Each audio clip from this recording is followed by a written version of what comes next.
Outros destaques do dia: um grave acidente envolvendo um caminhão e um ônibus deixa mais de 20 mortos na Bahia. Por isso, Luiz Felipe Veloso está conosco ao vivo, vai trazer os detalhes. Luiz Felipe, bom dia para você. Muito bom dia para você, Sheila. Bom dia para Megali. Bom, o número que a gente tem nesse momento, Sheila, é de 25 mortos nesse acidente, né? Pelo menos 3 pessoas do caminhão, 22 que estavam no micro-ônibus. Esse micro-ônibus saiu ontem do distrito de Guarajuba, aqui em Camaçari, aqui no litoral, né? Um destino muito procurado no verão por causa das praias, né? Por causa das belezas naturais. Esse ônibus saiu voltando para a cidade de Jacobina. Essas pessoas iam para Jacobina, cidade que fica na Chapada Diamantina. E esse acidente aconteceu no município de Gavião, que fica às margens da BR-324. O acidente aconteceu 3 quilômetros antes da cidade. Esse é um trecho, Carla e Megali, de pouco povoamento, né? Um trecho bastante isolado de rodovia. Ontem à noite, inclusive, uma brigada, né? A Brigada Anjos Jacuipenses, foi a primeira a chegar ao local e começar os atendimentos. Contou com o apoio de outras brigadas, inclusive brigadas da Chapada Diamantina e também equipes do Corpo de Bombeiros, da Polícia Rodoviária Federal e da Polícia Militar. A gente não tem informações até agora de sobreviventes desse acidente, né? Ainda não há um número de quantas pessoas estavam nesse micro-ônibus que se chocou de frente contra um caminhão que carregava frutas. A gente só lembra, a BR-324 nesse trecho conecta o Juazeiro, a cidade de Juazeiro na Bahia, e Petrolina em Pernambuco, cidades que ficam mais ao norte e que são destaque pela produção de frutas. E nas madrugadas, essa rodovia costuma receber, à noite e nas madrugadas, ela costuma receber um grande fluxo de caminhões que trazem para a capital baiana e abastecem outras cidades do estado também com esses produtos. Bom, as causas do acidente ainda são apuradas e nós podemos voltar ao longo da programação trazendo mais detalhes a respeito desse assunto, Sheila e Megali.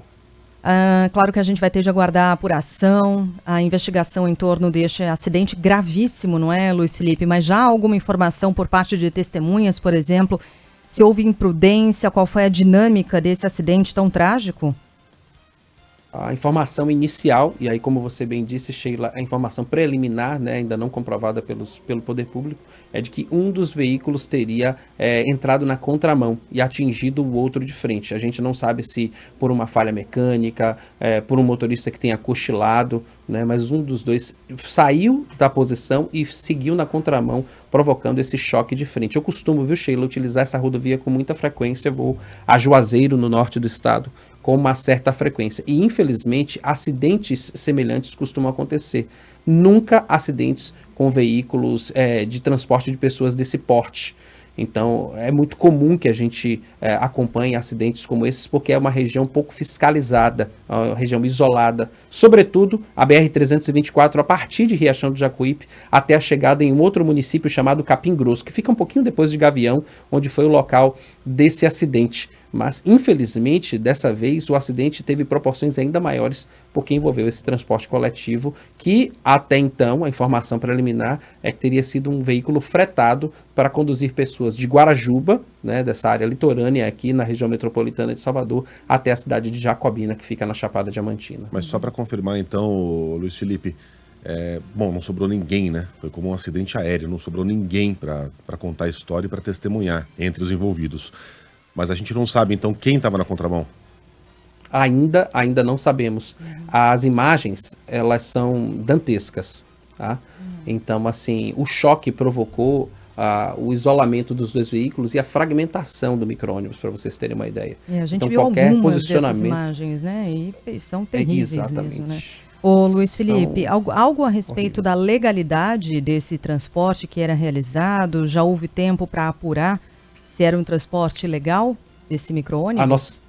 Exatamente o que a nossa equipe está apurando nesse momento agora, porque para ser legalizado, né, é importante para o nosso ouvinte compreender, um transporte como se chama, né, de fretamento de um veículo, exige por parte da AGERBA, que é a agência reguladora desse serviço, que fiscaliza esse serviço aqui na Bahia, precisa de uma autorização. É necessário que a empresa, por exemplo, passe para a Polícia Rodoviária ou para a Gerba uma lista de passageiros, informando quantas pessoas vão trafegar, o nome delas e o RG, né, o número de um documento de identificação.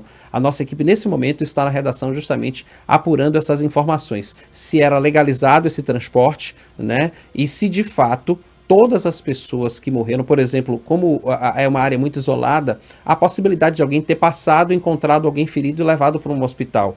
Então tudo isso está sendo apurado pela nossa equipe, por isso eu disse que ao longo da programação a gente deve trazer mais novidades em relação a isso. Tomara que tenha sobreviventes para que esse caso seja de fato esclarecido, porque, repito, é uma região isolada, as informações que a gente tem até o momento é de que ninguém testemunhou de fato o acidente, né, para poder dizer com propriedade a respeito dele.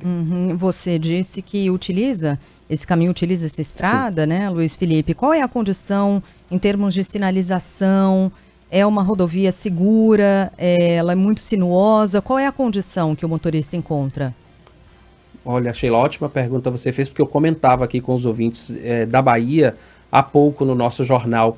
As rodovias para o norte do estado, elas são quase linhas retas. Nesse momento, ela está razoavelmente bem sinalizada, né? Não tem assim, a gente não tem grandes problemas, por exemplo, de buracos nesse trecho da rodovia. Eu estive por lá no mês de outubro, novembro. Você não tem grandes dificuldades de sinalização e de buracos, má conservação. Não é uma rodovia pedagiada, porém é uma rodovia de trânsito simples. É uma via de ida, outra via de volta, com um fluxo absurdo de veículos de carga, principalmente os veículos que transportam frutas e legumes. E é justamente isso que causa esses acidentes. As ultrapassagens em pontos proibidos costumam causar grandes acidentes. A Bahia, ela tem muitas vias sinuosas, muitas vias com curvas. Elas ficam mais ao norte e ao oeste do estado. Para o norte, onde aconteceu esse acidente, as vias são verdadeiras linhas retas, são pouquíssimas curvas, e os acidentes costumam ser provocados, infelizmente, por imprudência dos motoristas. Valeu, Luiz Felipe, obrigada pelas suas informações. Havendo novidade, espaço aberto aqui, prioridade para vocês trazerem atualização para os nossos ouvintes. Até mais.